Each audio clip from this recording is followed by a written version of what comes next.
বাবা মাথাটা একটু সরান তো। কি বৌমা, তুমি এই পোশাকে কোথায় যাচ্ছ? বাবা কোথাও যাচ্ছি না, এমনি একটু করেছি। আচ্ছা বৌমা, আমি যে দুপুরে মাংসের তরকারিটা খাইনি, সেটা কি আছে? না বাবা নেই।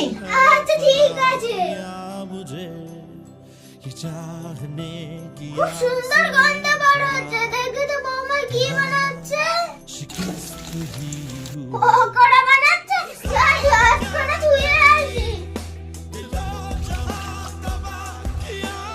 পুরো দুপুর বেলা মাংস খায়নি, এখন মাংসের খোঁজ করছে। তাই বললে তো পম্পা কখনোই দেবে না। পম্পা তো চিকেন পকোড়া বানিয়ে খাচ্ছে। কি বৌমা,